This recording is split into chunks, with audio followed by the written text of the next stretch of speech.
The only thing you can help is your help that of yours and of others. They try, I don't know why.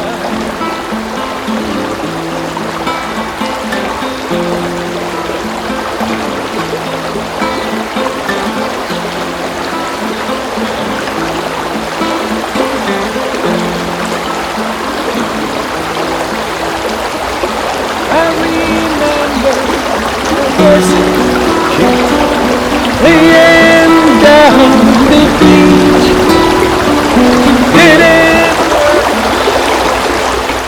Jeden Mittwoch um 8, Jahr rein, Jahr raus, kommen wir hierher, um in diesem Fluss der Aare zu baden. Und der Grund, warum wir das tun, ist dieser Mann Wim Hof, der holländische Iceman. Und manchmal, wenn ich meditierend im Fluss sitze, denke ich auch an ihn. Aber er war noch nie hier, mitten in Bern und doch an einem Ort an der Aare, wo man sich weit abseits vom Getümmel der Stadt wähnt. Dieser Ort für uns jener bei den Steinen, oder zu Berndeutsch wie der Steine, gibt uns die Ruhe, um die regenerierende Kraft des Wassers zu spüren. Das Ufer der Aare ist für die Berner ein Erholungsraum und der Fluss ist dazu die Lebensader.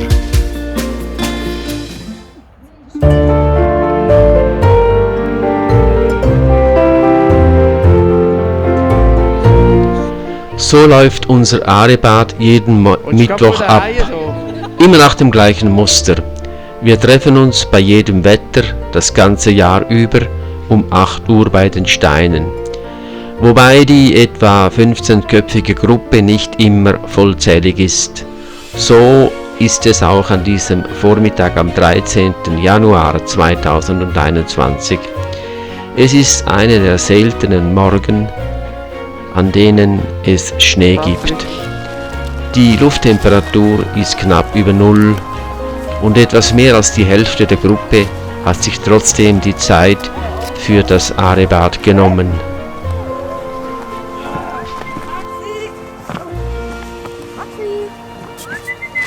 Du hast deinen Hund auch nicht im Griff, gell? Aber doch, habe ich meinen Hund im Griff. Bertha, komm mal hier. Was fällt dir ein? Was machst du denn hier? Bertha, hier.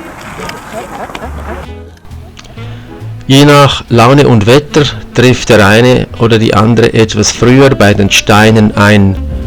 Und dann gibt es ein kurzes Stelldichein, verbunden mit einer Plauderei. Im Winter 2020-21 hat das Wetter immer schnell gewechselt. So ist der Schnee schon mitten im Winter am 24. Februar vollständig verschwunden. Wäre die Lufttemperatur nicht gleich kalt wie Mitte Januar, dann könnte man meinen, der Frühling sei bereits im Anzug. Die Begrüßung dauert nur kurz, bald sucht sich ein jeder einen Platz zum Umkleiden nahe am Flussufer.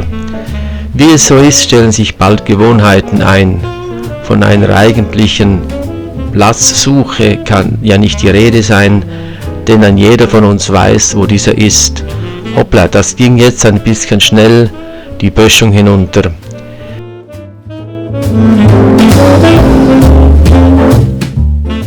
An diesem Vormittag bin ich von meiner Gewohnheit abgewichen und habe mich unangekündigt an den Steinen gegenüberliegenden Aareufer mit meiner Kamera aufgestellt. Normalerweise nehme ich am Kaltbaden teil und mache nur zwischendurch Aufnahmen mit der Kamera. Hier und da läuft die Kamera einfach auf dem Stativ. Ich bin ein teilnehmender Dokumentationsfilmer in diesem Fall. Es ist dann nicht lange gegangen, bis ich von Einzelnen entdeckt worden bin. Und wie ich nachträglich vernommen habe, meinen sie, sie würden vom Schweizer Fernsehen gefilmt.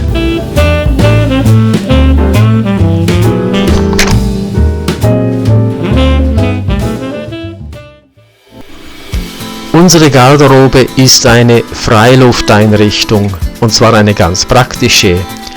Nahe am Ufer der Aare, ungefähr 1 Meter über dem Wasserspiegel, ziehen wir uns um. Bei jedem Wetter, nur dann nicht, wenn es in Strömen regnet.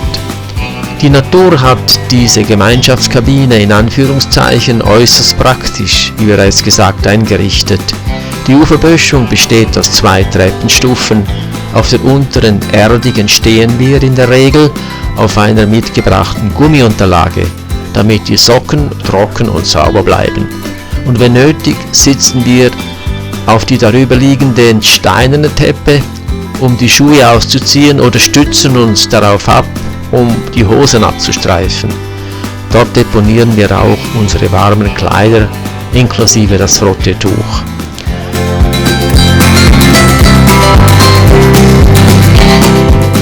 Und manchmal, wie an diesem frühen ersten Mittwochmorgen im März, ist diese Treppengarderobe gleichzeitig eine Art Tribüne für eine kleine Show.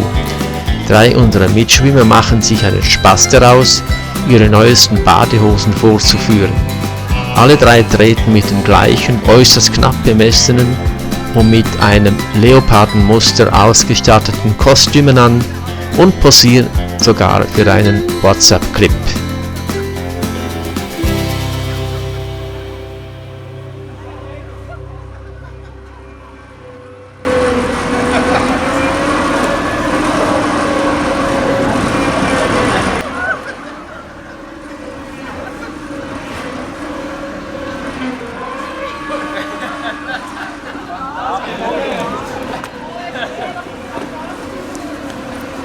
Hoi Francesco. Hallo. Der Winter noch gut. Da bin ich nicht immer in der Kamera. Warum? Wenn man dann bloß mit dem Badekleid am Körper dasteht, gilt es, möglichst schnell ins Wasser hinabzusteigen. Über diese großen Steinbrocken zu klettern, ist gar nicht so einfach, auch wenn es nur wenige Meter sind. Und bei der Temperatur um 0 Grad gibt es auch kein Zögern, sofort ohne ein Benetzungsritual sich ins Wasser zu setzen. Sticht den See.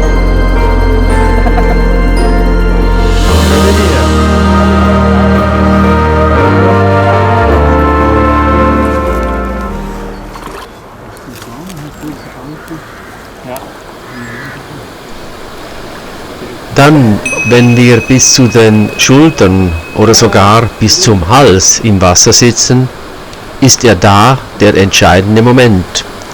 Um den Kälteschock zu überstehen, ist es wichtig zu atmen, sich zu entspannen und mit dem inneren Fokus auf den Moment präsent zu sein.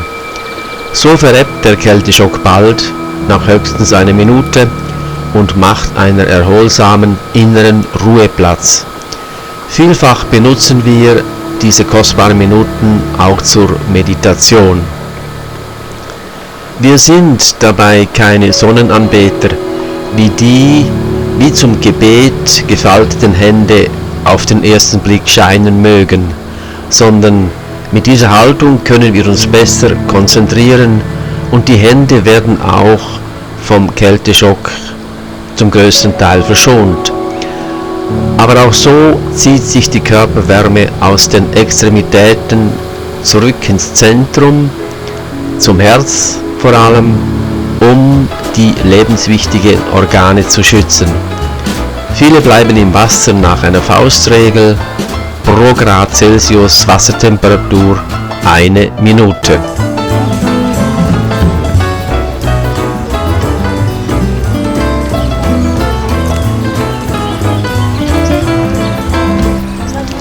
Das Verweilen im kalten Wasser muss nicht immer meditierend gemacht werden.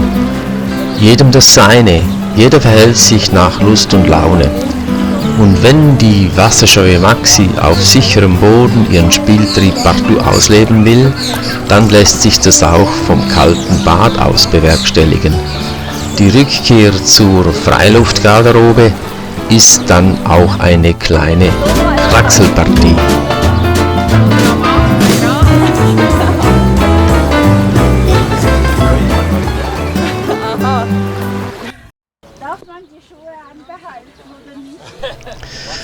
Nach dem Bad haben es die meisten eilig, sich wieder anzukleiden. Denn unser wöchentliches Kältebad steht am Anfang des Tages, der mitten in der Woche meist auch ein Arbeitstag ist. In den kältesten Wintermonaten von Dezember bis März geschieht das Ankleiden oft im, wie wir es nennen, Schlottermodus. Der ganze Körper ist abgekühlt und das Kältegefühl bringt diesen zum Zittern. Die Finger sind vielfach so steif, dass es hier unmöglich ist, zum Beispiel die Knöpfe durch die Schlitze zu schieben oder auch die Schuhbändel zu knüpfen. Dieser Zustand kann einige Zeit bis zu einer Stunde dauern, natürlich mit abnehmender Intensität. Aber die Wirkung des kalten Bades besteht nicht nur im Schlottern. Die wenigen Minuten im Wasser, das sich in Bern bis zu 4 Grad Celsius abkühlen kann, geht in der Hauptsache in eine andere Richtung. Die Kälteexposition erfordert den ganzen Fokus auf den Moment, das heißt auf das Körpergefühl. Dadurch werden andere Gedanken wie weggewischt und Körper und Geist fühlen sich nach dem Bad wohltuend regeneriert, gereinigt, ja wie neugeboren. Die Menschenlinie in der Outdoor-Umkleidekabine dünnt sich somit rasch aus. Da und dort gönnt man sich noch eine kleine Unterhaltung, aber um 8:30 haben sich die meisten auf den Weg gemacht.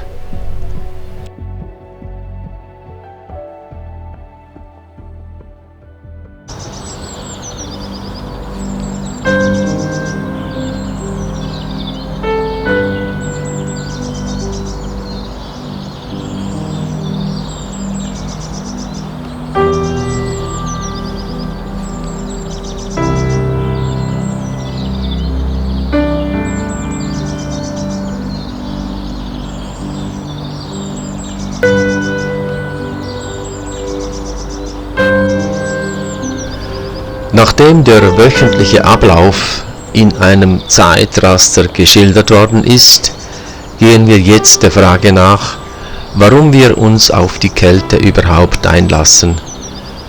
Aus welchem Grund wir uns nicht damit begnügen, uns nur flüchtig am Morgen mit der Dusche abzukühlen, sondern den Fluchtreflex, das heißt den Reflex, aus dem körperlichen Kältegefühl sofort wieder auszusteigen, überwinden und es geschehen lassen, dass uns das kalte Wasser bestimmt. Warum wir diesen Trigger angepeilt und darüber sozusagen gerutscht sind, dazu hat jeder seine eigene Geschichte. Ja, jetzt gerade eine Frage, also wie bist du eigentlich zu dem Mittwochmorgen gekommen, also ursprünglich deine Geschichte? Ursprünglich zwar vom Freitauchen. Ich habe immer das Problem gehabt beim Freitauchen, die Kälte im Wasser. Da habe ich immer zu viel Sauerstoff gebraucht und musste dann schnell wieder hochkommen. Ach so. Die Idee war, länger auszuhalten. Beim Freitauchen? Beim Freitauchen, wo das Wasser immer kälter wird, je tiefer man runtergeht. Aha. Und auch länger. Was ist das genau, Freitauchen? Ohne Sauerstoffflasche tauchen. Also Apnoe? Apnoe, ja. Ach so, du machst das Gleiche wie Helena. Ich bin dem 3-mal begegnet. Als erstes hat meine Mutter erzählt davon, weil irgendeine Therapeutin davon erzählt hat, vor allem wegen des kalten Duschen. Und nachher die Nachbarin, Cheryl, die auch kommt, sie macht das schon länger mit einer anderen Gruppe. Oder dort ist sie dazugestossen, hat selber gelernt. Und nachher bin ich beim Osteopath, wo ich das Kärtchen aufliegen von Helena vom Kurs. Dann habe ich gewusst, jetzt mache ich diesen Kurs, etwas Neues. Ja. Und so bin ich dann dazugekommen. Und was sind denn deine, sagen wir, Vorstellungen gewesen? Hat sich das bewahrheitet? Ich bin ziemlich ohne Vorstellungen. Ja. Ich habe nicht viel gelesen vorher, ich habe gefunden, etwas Neues, das ist immer gut. Ja. Und ich habe einfach gewusst, ich bin nicht der Typ, der online, man könnte es ja online lernen, das ist ja nicht schwer. Aber ich habe gewusst, ich brauche eine Gruppe, ich finde es immer spannender, wie einem das jemand lernt. Ja. Wann ist das eigentlich gewesen, dass du das erste Mal ins winterlich kalte Wasser gegangen bist? Das war vor 2 Jahren. Ja, im Kurs von der Helena. Genau, vor 2 Jahren, ja. Also so ziemlich genau vor 2 Jahren. Ja. Und wie bist du eigentlich dazu gekommen, mit dem kalten Wasser anzufreunden? Nein, es war einfach so, ich bin im Jahr 3, 4, 5 Mal erkältet gewesen. Und ich bin früher schon mal auf so einen Iren auf YouTube gestoßen, der ins kalte Wasser gesprungen ist. Der hat Wim Hof geheißen. Das war allerdings schon 3, 4 Jahre früher. Und ich habe mich dann zurückerinnert an den. Und ja, dann habe ich mir noch ein paar Videos angeschaut und habe geschaut, ob es ein Angebot gibt in Bern. Ich wollte es nicht alleine machen. Und auf die Art und Weise bin ich ja, dazu gekommen. Ja. Und wie ist dann dir die Idee eingepflanzt worden, dass das kalte Wasser dich da bewahrt vor Erkältungen? Wann hast du das erste Mal erfahren? Also selbst erfahren, meinst du? Nein, einfach das Wissen. Oder das wie? Wissen, ja. Ich weiß nicht mehr, wie das Buch geheißen hat, gelesen. Es hat nicht er selbst geschrieben, sondern ich weiß gar nicht mehr, ein Journalist. Ja, dann hat es halt immer wieder geheißen, das hilft. Und dann habe ich es einfach ausprobiert. Die ich habe ist, wie bist du eigentlich zu unserer Gruppe gekommen mal? Zu eurer Gruppe, ja. zu dieser da. Ich habe 2018 mit Wim Hof angefangen und ich habe mir Rachel, meine Nachbarin, davon erzählt, wie gut mir das tut. Und dann irgendwann einmal hat sie gesagt, ja, sie macht das jetzt auch. Sie macht einen Kurs. Und hat mir eben dann erzählt, dass sie nach dem Kurs mit der Gruppe dann weitergemacht hat. Und ich habe gesucht nach weiteren Möglichkeiten, also nicht nur einmal in der Woche, sondern mehrmals. Und habe gefragt, ob ich mitmachen konnte. Und sie hat mir eben in die Gruppe aufgenommen. Ah, okay. Ja. Und seit wann bist du denn eigentlich bei uns? Also kurz, ihr habt jetzt 1 Jahr, oder? 2 Jahre. Ich bin eigentlich kurz nach dem Kurs zu euch gestoßen, also auch Von nach Rachel. 2 Jahren. Ja. Von Rachel. Wie bist du denn zu Wim Hof gestoßen? Das ist eben auch ein YouTube-Zufall gewesen, wo ich eben dieses Weiß-Video gesehen habe, wo 2 Leute mit dem Wim Hof in den Bergen die Übung gemacht haben, weißt du, die Polen-Übung. Und ja, es hat mich fasziniert. Und dann ein paar Monate später habe ich gesehen, es gab eben eine Wim Hof Gruppe, die am Abend nach der Arbeit ging. Und dann bin ich einfach so mitgegangen. Ja. Und es war eben eine Gruppe von 4, 5 Leute. Und es war nicht immer irgendjemand dabei. Und eben auch deswegen habe ich eben nach anderen Gruppen gesucht. Ach so, Ja, da wusste man nie recht, ob ja dann genau. jemand da ist oder ja. nicht. Aha. Ja. Mhm. Ja.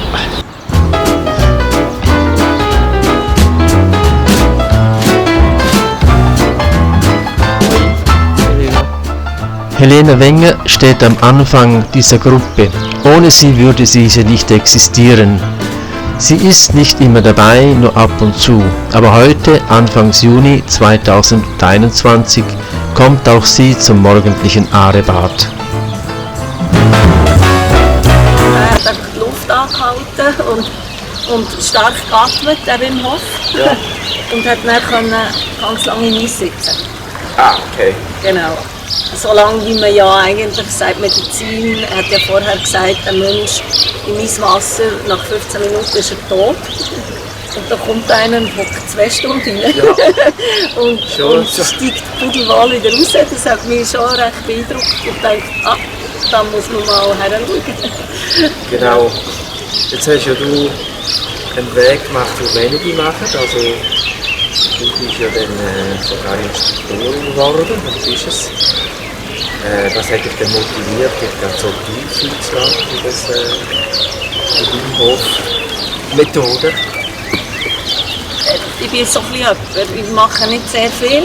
Aber wenn mich etwas so packt, oder, ja, dann nachher gehe ich dem nachher. Und Wim Hof Methode hat einfach sehr viele Elemente kombiniert, die mir schon wie bekannt sind und die ich schon angewendet habe. Ja, zum Beispiel, ich habe eigentlich einfach angefangen, nachdem ich den Film geschaut habe, habe ich angefangen, die Atemübungen machen.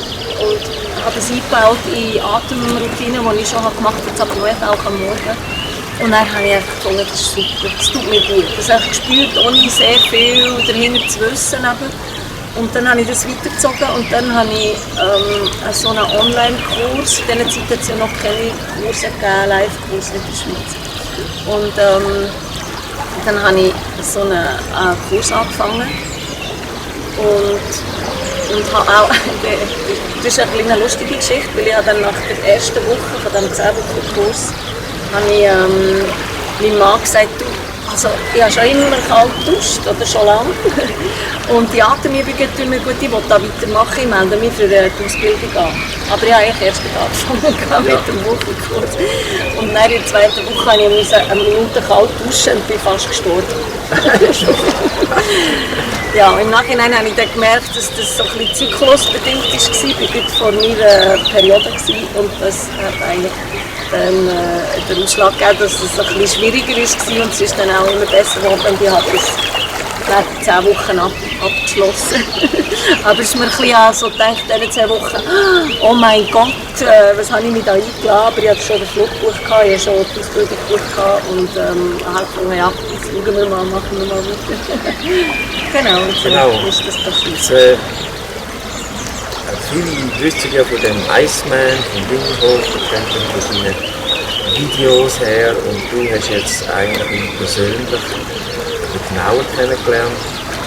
Wie würdest du ihn charakterisieren als einerseits Lehrer und als Mensch?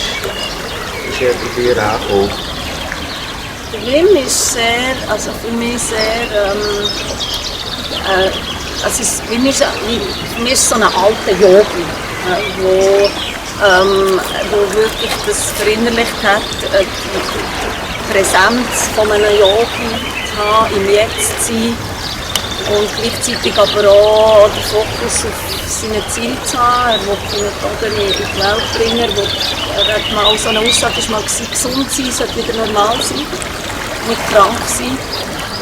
Und ja, für mich ist es wirklich eine Person, die wirklich lebt, was er predigt, also es ist schon sehr, wie soll ich sagen, überzeugt von seinen Methoden, aber auch wirklich im Guten gemeint und lässt sich da, er weiss, dass wenn er auf dem Weg bleibt, wird er mit seiner Methode Erfolg haben. Und diese Message wirklich in die Welt bringen. Und ich glaube, so jetzt, was in den letzten 5 Jahren passiert ist, gibt ihm noch recht. Wim Hof, gemäß Helena, so ein alter Yogi, steht am Anfang der Kausalkette für unsere Gruppe. Ohne Wim keine Wim Hof Instruktorin Helena Wenger, ohne sie keine Mittwochgruppe.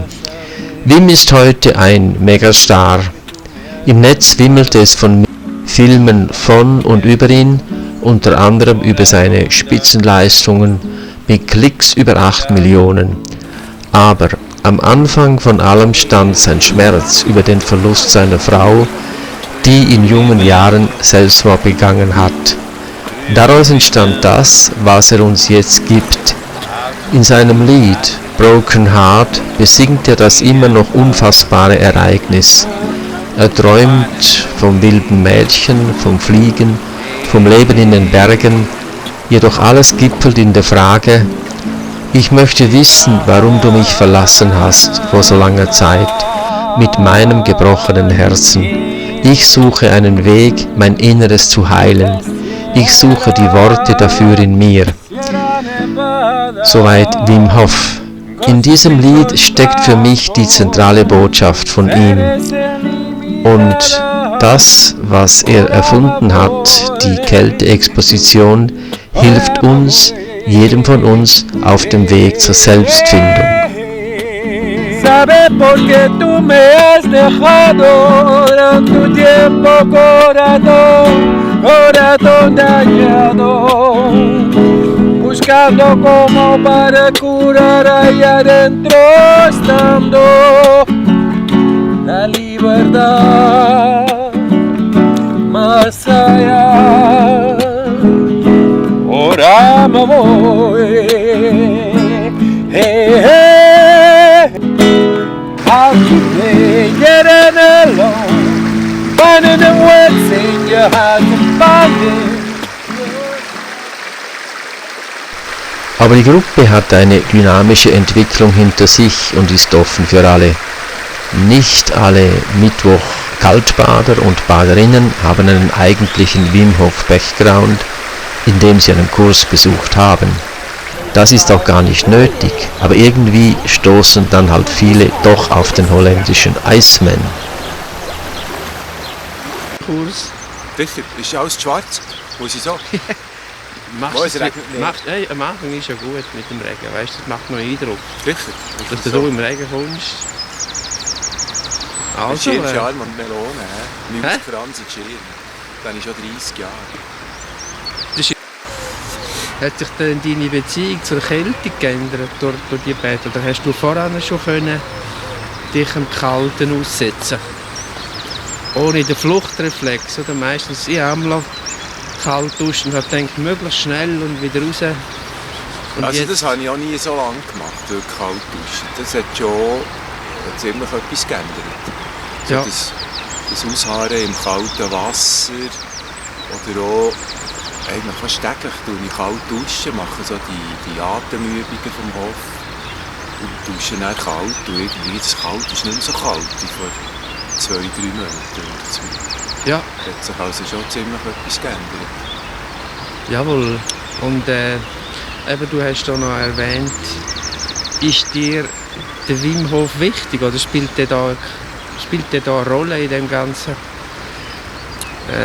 Kälteexposition? Also ich bin nicht so rekordsüchtig wie er, glaube ich. Das ist nicht nötig, aber ich finde die angeleitete Atmung finde ich noch gut. Aber das andere, ja, das Buch gelesen, aber jetzt für mich im täglichen brauche ich wirklich nur die Atmung und der Rest ist eigentlich, mache ich so nach meinem Gusto. Ja. Buch gelesen heisst, welches meinst du?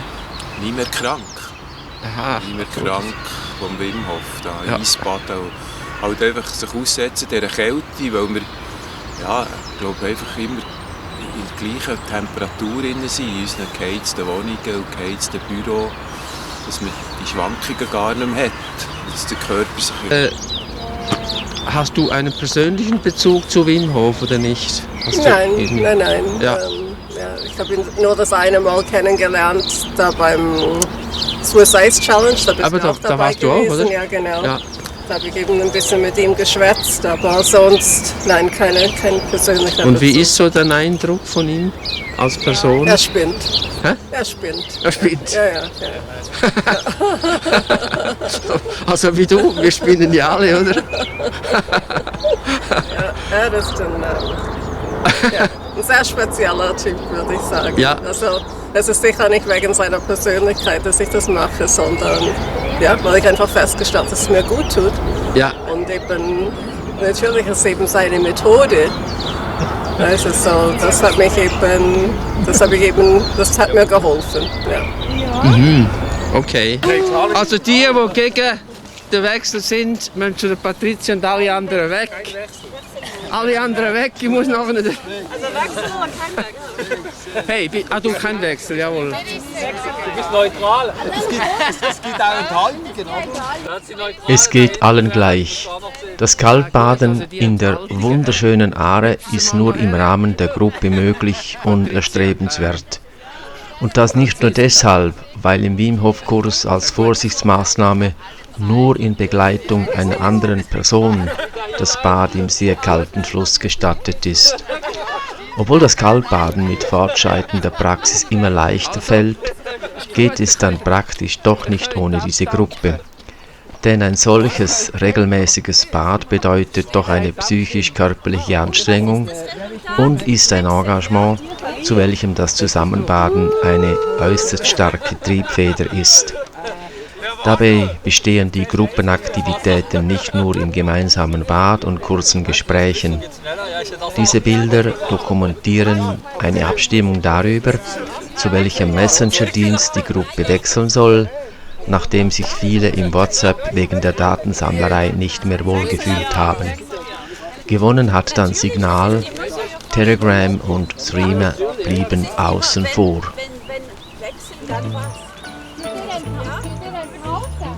Ja, also das wird absteigen. Wo man schnell rangehen kann. Jetzt habe ich es verstanden, aber jetzt müssen wir wissen, was. Okay, das motivieren.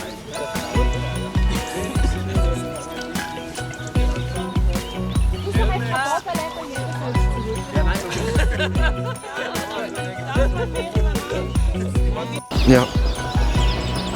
Ja, und wenn du jetzt so über die Gruppe erzählst, wie gibt es denn irgendwie etwas, wo du dann sagst, diesen Leuten, warum dass du da bist? Vielleicht irgendwie, gibt es irgendwie eine Anekdote, die du erzählst oder so etwas? Ja, nein, es ist einfach eine ganz lustige Truppe. Es sind einfach alle sehr fröhlich, froh. Also es ist jetzt sind am Wild durcheinander gewürfelt, so, von ganz verschiedenen Arten. Also das ist das, was mich, ja, so wie ich die Gruppe beschreibe. Ja. Nicht die üblichen Morgenmuffler? Nein. Ja, die hat es eben auch, aber es hat die auch und die schleifen sich so ein bisschen mit und dann sind sie keine Morgenmuffler, sobald sie da sind. Das ist schön, es ist so ein Amalgam von verschiedenen ganz verschiedenen Charakteren. Ja. Eben sagt ja manchmal auch ein bisschen vom Klima, vom Wetter. Es kann ja manchmal auch echt hart sein da im Januar. Ja, aber sie hat glaube ich jeden Morgen gelacht. Egal ob es jetzt geschneit oder geregnet oder gehagelt. Nein, gehagelt hat es noch nicht bis jetzt. Aber ja, nein, es ist wirklich immer ein Lächeln im Gesicht. Das können nicht alle so, um sich zu plagen, sondern im Gegenteil, einfach um sich miteinander ins Vergnügen stürzen. Genau, wir erwecken wohl nicht den Eindruck, wir dürfen uns irgendwie einem harten Training unterwerfen, um uns abhärten. Völlig nicht. Ja, okay. Und wie dünkt es dich so, wenn wir uns hier treffen? Ist das für dich, sagen wir auch unter anderen Gesichtspunkten noch gut, außer dass es jetzt nahe ist? Oder also ich finde so eben einfach cool, dass sich da so Leute, also ich kenne ja die meisten nicht, die da kommen, aber das habe ich, also jetzt vor allem auch in dieser Zeit von dem sogenannten Social Distancing und weiss ich was, dass sich da Leute so am Morgen treffen und alle haben das Gleiche vor und es ist so, es verbindet, aber es ist so aus der Notwendigkeit, vor allem als es jetzt so richtig kalt ist, dass man jetzt nicht lange rumsteht und rumschnurrt oder dass alle so zur Sache kommen. Jawohl, ja. Man geht dann rein und dann hockt man drin und dann giggelt man zum Teil oder lacht. Und dann kommt man wieder raus und legt sich wieder an und hat eigentlich einen mega, also für mich sehr berührenden sozialen Kontakt innerhalb von einer Viertelstunde, ohne dass man sich in den Austausch kommt oder auch muss kommen, dass es einfach so verbindend ist und trotzdem, eben, wie gesagt, habe ich von den wenigsten Leuten weiss, wie sie heißen. Ja. Also jetzt vom Chat ein bisschen mehr kann ich ungefähr ausmachen, wer ist. Und das finde ich sehr berührend. Ja. Auch eben vor allem in diesen Zeiten, dass man so ein Zusammen hat, wo ja, genau gleich kurz und effektiv. Jawohl, ja. Ja, das ist gut beschrieben. Ja. Und sagen wir sind jetzt da quasi wie so im urbanen Bereich, aber gleich nicht so städtisch. Wir haben ein bisschen Natur. Ist das für dich auch noch irgendein Punkt? Ah, das ist mega. Also das finde ich sowieso so das Größte an Bern. Der Fluss, den finde ich unglaublich. Also, der ist cool. Ich sage immer, das ist der Ganges. Das ist mein Ganges direkt von der Haustür. Und der Teil so oder so. Aber ich finde Bern, Also ich sage immer, der Bern ist nicht wirklich eine Stadt, oder? Das ist einfach das... Die, die nackt sind, bekommen eins.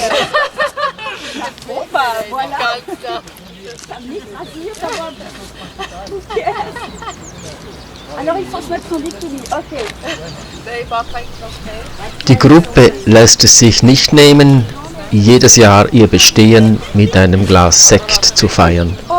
Im ausgehenden Winter 2021 ist dies das zweite Mal der Fall. Am 17. März war das Wasser 5,7 Grad Celsius kalt. Ob der eine oder die andere die Faustregel, pro Grad Wassertemperatur 1 Minute im Wasser zu bleiben, wegen der Zufuhr des Feuerwassers verlängert hat, darüber ist nicht geredet worden. Aber vorstellbar ist es.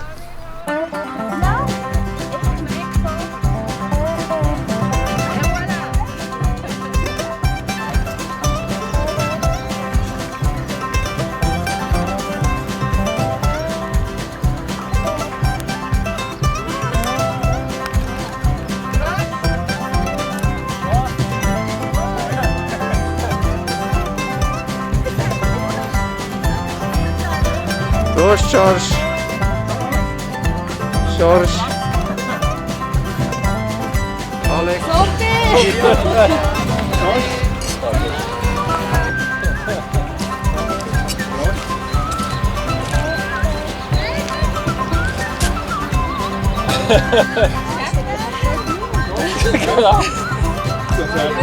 Mit Mau nicht warm.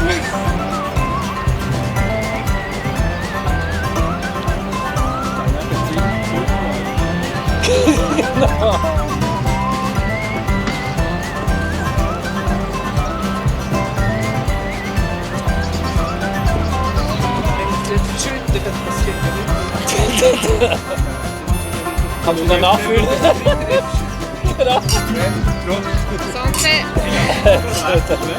Ja, klar.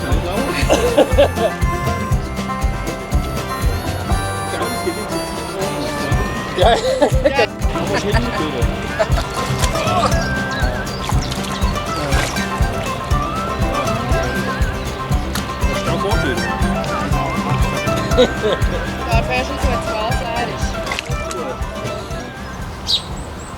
Gehst du eigentlich auch zum Beispiel, um das Kaltbaden praktizieren, mal alleine da? Nein, ich gehe prinzipiell nicht allein da. Ausser in der Lorraine. Beim Lorrainebad da gehe ich allein. Aber hier gehe ich eigentlich immer nur einfach mit jemandem. Aber ich gehe auch sonst, also ausser dem Kaltbaden, viel mit da. Aber halt einfach zu tun. Jawohl.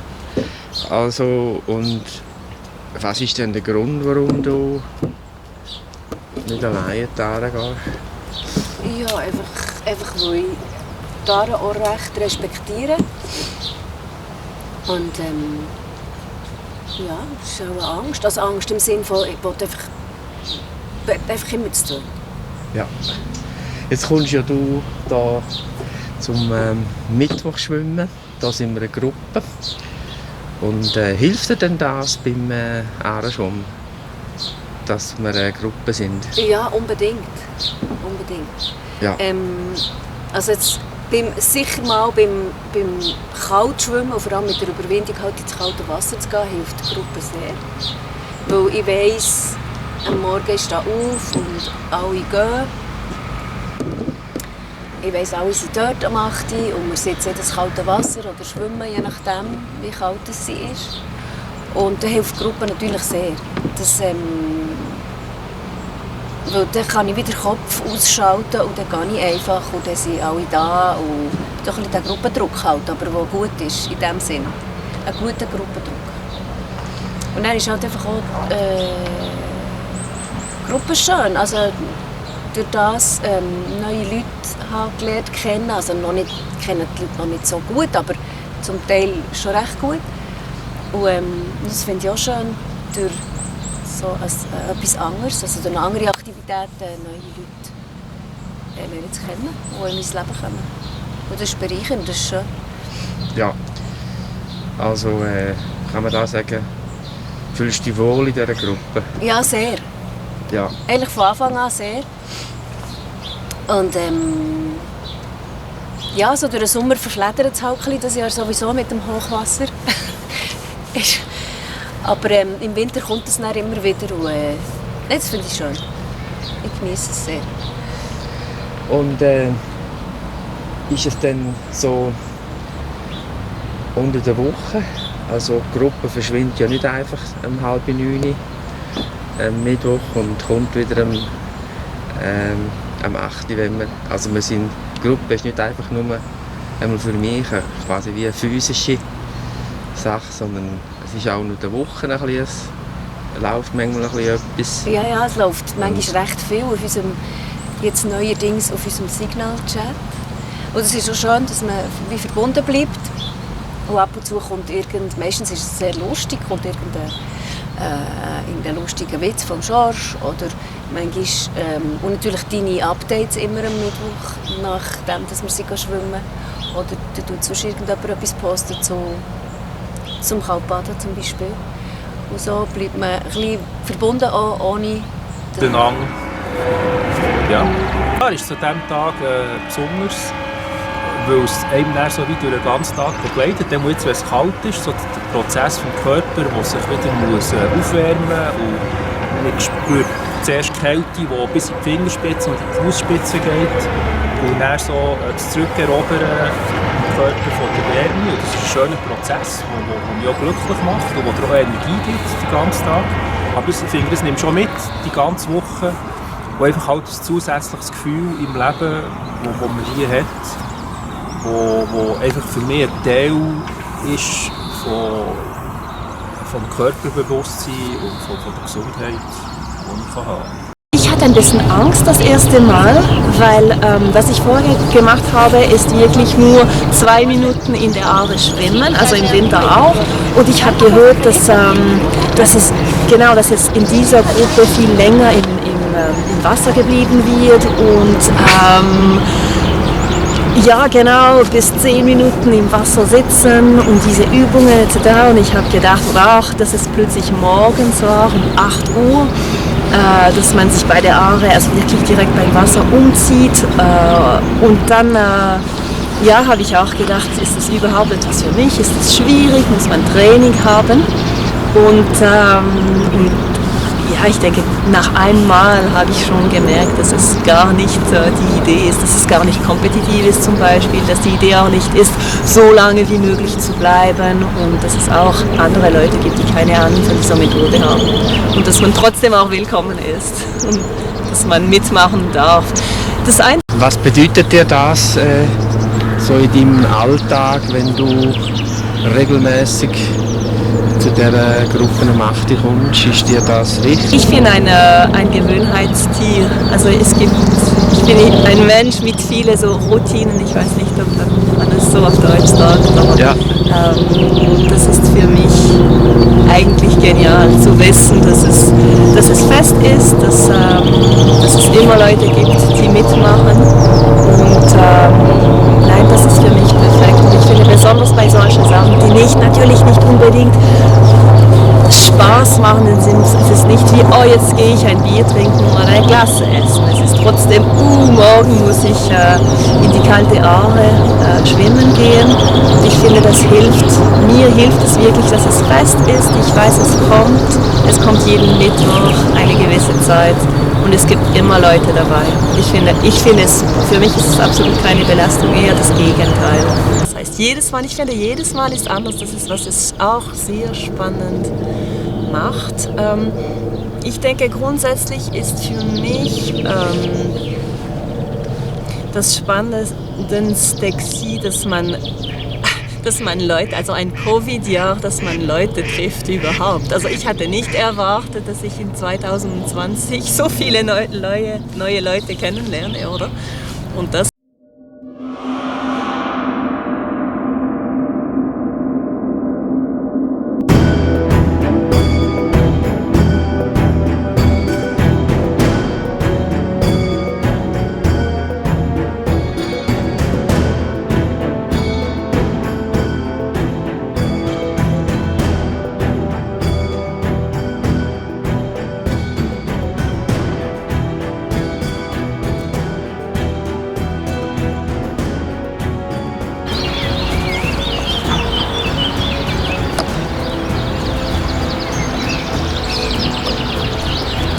Nicht nur unser treues Maskottchen namens Maxi hat herausgefunden, dass ihr dieser Ort besonders gut gefällt.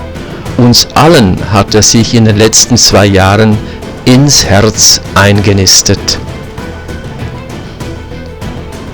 Also wieder Christian, Franziskus.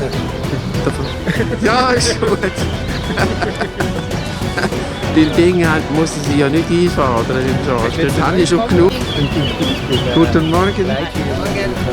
Und wenn an diesem Morgen manche Gesichter noch etwas müde anmuten mögen, der Ort bei den Steinen ist das zeitige Aufstehen immer wert. Können wir auch, ja. Und wie ist dieser Ort hier bei den Steinen? Das ist ein Kraftort, gell? Ja. Findest du? Ja. Ja. Also das stärkt dich innerlich, so, auch gedanklich. Es freut dich irgendwie, wenn du diesen Ort denkst. Ja. Und was macht es denn aus zum Kraftort?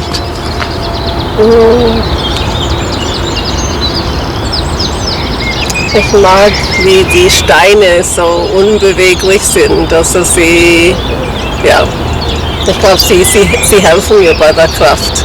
Ja, sind deine sie Freunde. Einfach ewig da sind und das Wasser fließt vorbei und sie lassen sich nicht beeindrucken. Ja. Genau, ja, so und symbolisch. Das Licht da ist natürlich toll. Also, dass wir eben so gerade da die Morgensonne bekommen. Ja. Aber das ist jetzt ein schöner Vergleich, finde ich. Sind auch große Steine. Ja. Also das ist es ja, was es ausmacht. Ja. Und so, ich finde immer, dass es einerseits viel Natur hat hier und trotzdem ganz nah in der Stadt ist. Ja. Oder? Das ist etwas sehr Spezielles an Bern. Also das ist eben eine so grüne Stadt. Wir haben Glück. Wir sind gesegnet, sage ich immer. Und ein großer Teil geht auf das Konto der Aare, oder? Ja. Die umschließt uns ja, die beschützt uns ja auf der... Wie gefällt dir der Ort bei den Steinen? Ja, es ist für mich fast der schönste Ort der Aare geworden irgendwie. Seitdem, als ich im 7-Wochen-Kurs hier zuerst mal bei der Aare gestiegen wird da irgendwie in so einer besonderen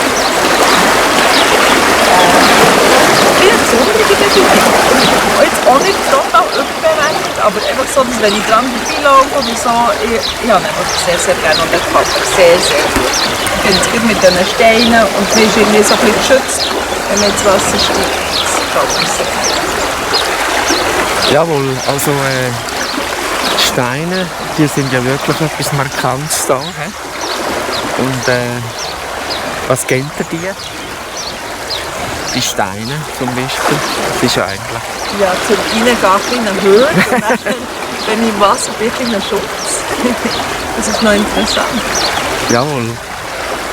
Ja, auch mein Lieblingsstein. Ich sehe jetzt die Kamera nicht, aber es ist der, der hier so immer noch rausragt, wo ich immer weiss, ja. Da gehe ich, das ist da meine Das ist so quasi wie eine Barriere, ne? Ja, genau. Das schützt vor allem den Hüt, oder? Ja. Ich heute noch ein bisschen geerbt bin. Beides geht. Ich glaube, Wim Hof, das ist eine Weg zum Lernen. Mit kalt oder mit Atmung machen, aber es gibt andere Wege zum Lernen. So, ja. Wir kommen hier für die gleiche Aktivität, aber wir haben jedes selber eine Weg zum hier zu kommen. Okay. Ich glaube, das ist mit oder ohne, das spielt keine Rolle. Das spielt keine Rolle, ja. Und wie ist das von der Zeit her gesehen? Also, ist das eine gute Zeit für dich um 8 Uhr am Vormittag oder möchtest du lieber an einer anderen Tageszeit das haben? Oder ist das gut so? Gut, ja. Ist gut. Ja. So den Tag zu beginnen, ist eine gute... Ja, am Morgen, das ist schön. Ja. Und fühlst du dich hier wohl? Oder könntest du auch an einer anderen Stelle in der Aare das machen? Ja, ich habe Ich habe einmal probiert bei Eichholz, aber das ist nicht so einfach. Es geht sehr langsam in Wasser. Ja. Und dann es gibt viele Wasser, das ist schwierig viele Wasser haben. Hier es geht schnell nach unten und tiefer und es ist einfacher zum Sitzen oder Bleiben. Und ich habe im Eichholz probiert, ich gehe weg. So, das ist nicht so einfach. Ich habe ein paar Mal bei dem Lorrainebad gehen, auch in Bern, aber das ist auch schön und ein bisschen langsamer, ich glaube, als bei Martini. Ja. Das ist schön im Sommer. Und ich war einmal in Solothurn. Ja. In der Stadt da. Ja, ich glaube. Nicht im Stadt, aber vorher. Ja. Ich war in Lausanne und bei der Lehmann, das ist ich finde, das ist viel besser in dem Aare, das ist immer sehr clean und nicht so viele Sachen, Holz oder so, nicht zu viel. In der Lehmann, das ist, wenn die Wind kommt zu dem Beach, dann Strand, ja. Es kommt viele Sachen und es ist nicht so schön. Es gibt ich finde hier, es ist viel schöner. Ja. Wenn ich bin also wenn du im Genfersee badest und Wind kommt, dann habe ich nicht ganz verstanden. Die Algae-Pflanzen und Holz und alles kommt nach. So, ja. Und ja, wenn ich gehe in der See, das ist. Ich möchte immer nachher eine Dusche zu machen. Aber hier ist es kein Problem, es ist sehr fein. Ja. Steine. Den Ort finde ich schön, auch weil es ein natürlicher Ort ist. Nicht irgendwie mit einem gemachten Stegli oder so. Und manchmal sehen wir auch, wir haben auch schon Biber gesehen, gerade wo wir hergekommen.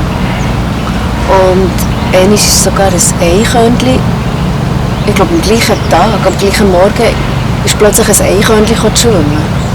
Ich weiss eben nicht, was mit dem war, aber das ist reingefallen. Schwimmen? Es ist mit der Aare geschwommen. Ja. Also zuerst haben wir so gesagt, oh, was ist echt das? Und dann plötzlich haben wir den buschigen Schwanz gesehen und gemerkt, das ist wirklich ein Eichhörnchen. Und wie dünkt dich dieser Ort da? Ich finde es super. Ja. Stadtnah und trotzdem noch im Grün. Genau. Und einfach zugänglich für die meisten Leute, denke ich. Und was ist denn deine allgemeine... Und ideal von der Tiefe, man hat immer genug Wasser zum Sitzen im Winter. Das ist in der Aare nicht überall der Fall. Gehst du sonst noch für eine Beziehung zur Aare?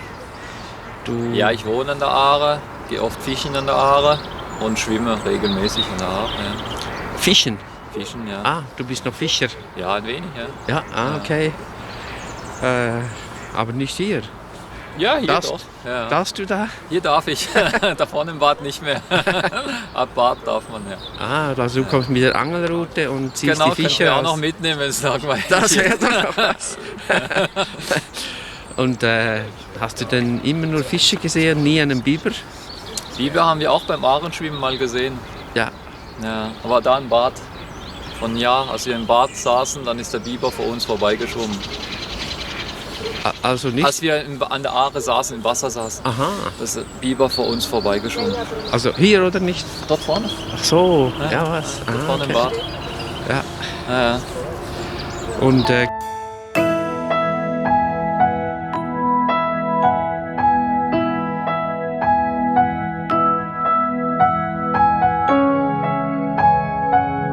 eines Bibers sind in unserer Oase unübersehbar. Gleich neben den Steinen können wir jeden Morgen das Werk dieser hartnäckig an Baum und Strauch nagelnden Tiere besichtigen. Sie brauchen diese Äste für den Bau ihrer Nester. Und die Biber gehören zu Bern wie das Wappentier der Bär. Nur dass dieser in Gefangenschaft lebt, während der Biber sein Leben in vollen Zügen in Freiheit genießt.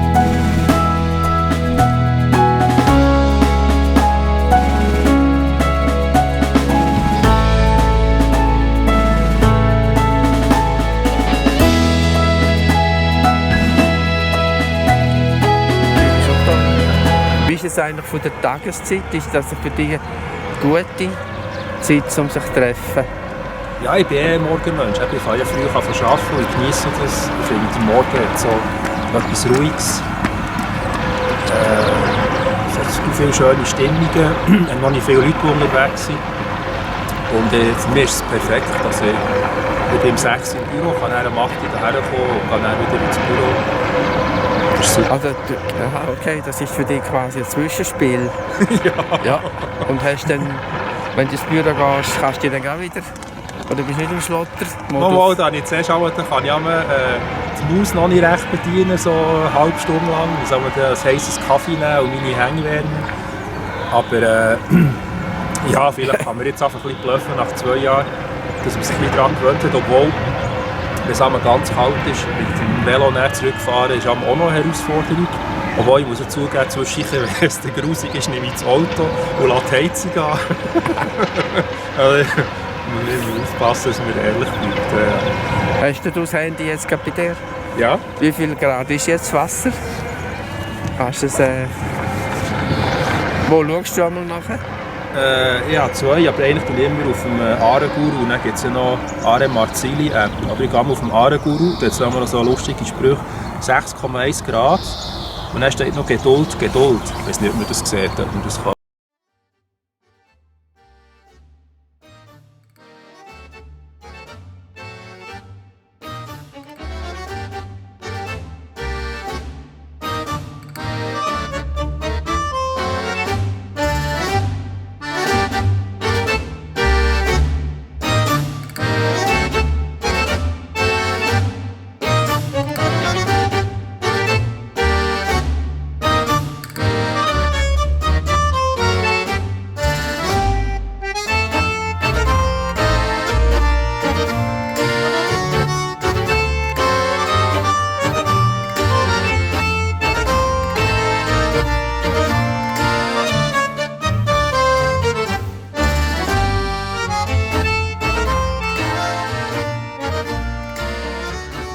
Euer Name ist? Arenbad Bern. Arenbad Bern, jawohl. Genau. Jetzt wollte ich sagen, wie seid ihr denn eigentlich gerade auf den Platz gekommen? Da? Also die Idee ist von meinem Bruder aus dem 2015 und er hat dann im Tramdepot gearbeitet. Er hat dann immer Zimmerstunden gehabt. Das heisst, er hat 2 bis 3 Stunden Pause am Nachmittag und ist dann immer an Aare gelaufen und hat dann irgendwann gefunden, hier müsste man einen Kaffee nehmen. Und von dort ist dann die Idee entstanden, dass er gefunden hat, ja, also wenn man hier einen Kaffee nehmen könnte, wäre eigentlich perfekt, weil er das einen unglaublich schönen Ort findet. Und hat mit mir dann darüber geredet, ja, was wir da machen können. Und ich habe Architektur studiert. Dann haben wir angefangen Pläne zeichnen, was überhaupt möglich ist. Und schlussendlich ist dann die Idee im 16 eigentlich relativ konkret geworden. Hat aber dann noch immer 2 Jahre gebraucht, bis wir im 18 das erste Mal eröffnen. Und was ist denn besonders an dem Platz, dass die Brüder ausgewählt hat? Ja, es ist sicher, es ist eines Teils ist es in der Stadt drin, oder sehr, sehr nahe vor der Stadt. Und andererseits ist es halt trotzdem im Grünen. Man ist sehr nahe an Lebensadern von Bern, also an Aare, am Wasser. Und es ist echt speziell, weil man eben, also wir nennen es auch die Oase von Bern, weil es wie ein Rückzugsort ist, aber sehr nahe halt. Es gibt auch Parks, die ähnlich sind, aber hier einfach sehr speziell halt, weil man die offene Stelle zur Aare hat. Und ja, wir haben zum Beispiel jetzt im Vergleich auch, wir haben hier keine Musik, dass man auch unter anderem die Aare hören kann. Also ist das vielleicht auch wie ein Kraftort, wo man hier Kraft tanken kann. Das wollte ich gerade sagen. Wir sind ja eine Gruppe, die jeden Morgen am Mittwoch um 8 Uhr hier badet, Jahr aus, Jahr ein. Und für uns ist es tatsächlich ein Kraftort. Ja. Und wir bedauern ein bisschen, dass wir dann noch nicht offen haben, um 8:30, wenn wir fertig sind. Ja. Dann könnten wir hier warm einen heißen Kaffee trinken.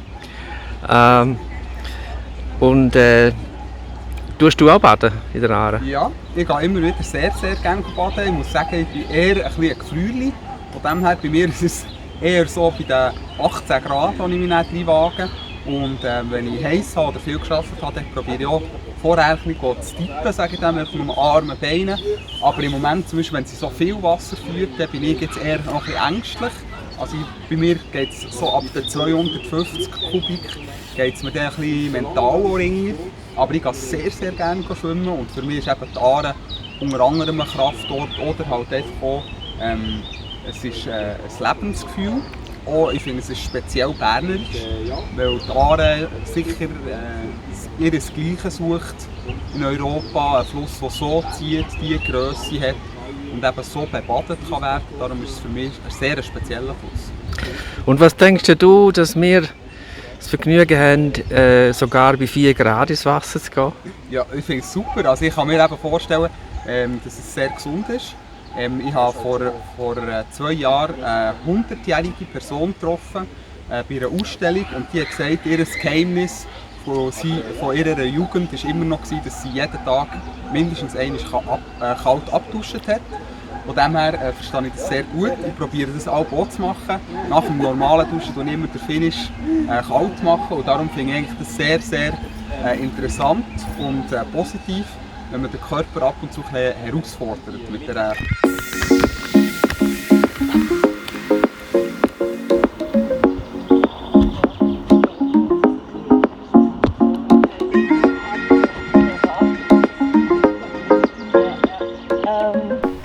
David von der Aarebar beschreibt sehr treffend, was diesen Ort bei den Steinen ausmacht. Die Kraft dieser Oase, wie er ihn nennt, ist wohl zum Teil mitverantwortlich dafür, dass wir das ganze Jahr über hierher kommen, um gemeinsam zu baden und ab 10 Grad zu schwimmen.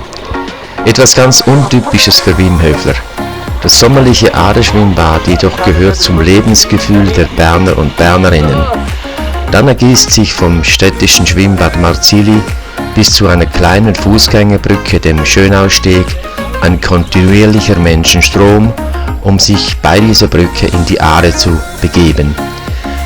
Bern ist die Mutter des sogenannten City Swimming und ein amerikanisches Medienunternehmen hat die Aare zum schönsten beschwimmbaren Fluss der Welt erkoren. Aber am Morgen um 8, da sind wir auch in der Badesaison praktisch alleine, allenfalls mit ein paar Joggern oder Hundehaltern. Und vor dem Sturz in die Aare kühlen wir uns in diesem kleinen Brunnen ab, denn hier ist es das ganze Jahr nicht mehr als 10 oder 12 Grad. Das Aarebad Lebensgefühl ist in Bern so wichtig, dass eines unserer Gruppenmitglieder, eine Frau, den Slogan Aarebad ganzjährig zum Wahlslogan erhoben hat und in das Stadtberner Parlament gewählt worden ist.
Being on your own.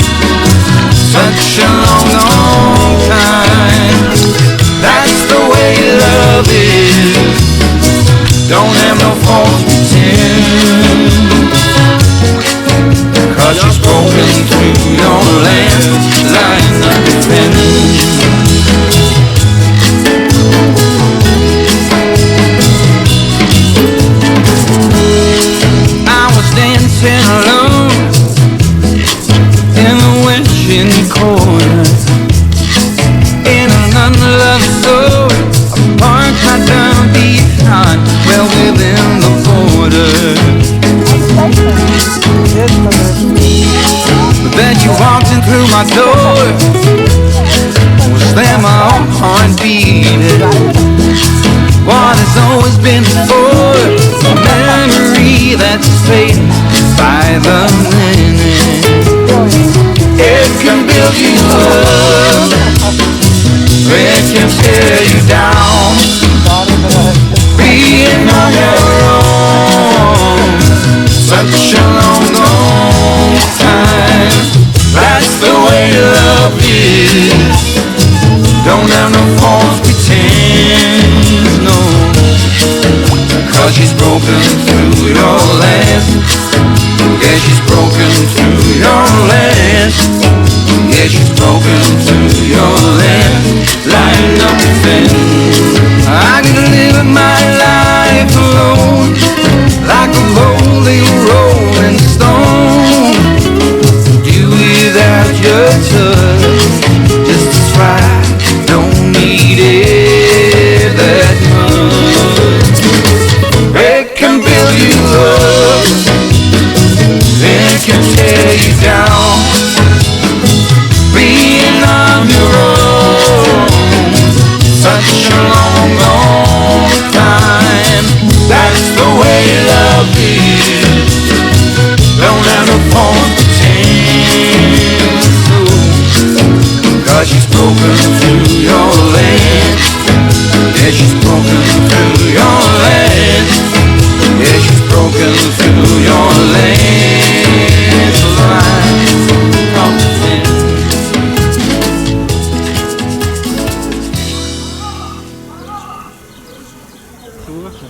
Ja, das ist das Ziel. Das ist wahnsinnig zeitaufwendig. Das Material zusammenstellen. Kommentare, Texte und alles. In der sommerlichen Badesaison teilt sich die Gruppe regelmäßig in eine Schwimm- und eine Badefraktion auf. Vom Schwimmkanal in der städtischen Badeanstalt Marzili bis zu den Steinen sind es 5 Minuten zum Laufen. Wenn die Schwimmer dort ankommen, machen sich die Nichtschwimmer schon bereit für die Rückkehr in den Alltag. Du, Alex, du gehst mir immer davon, Alex. Du gehst immer davon.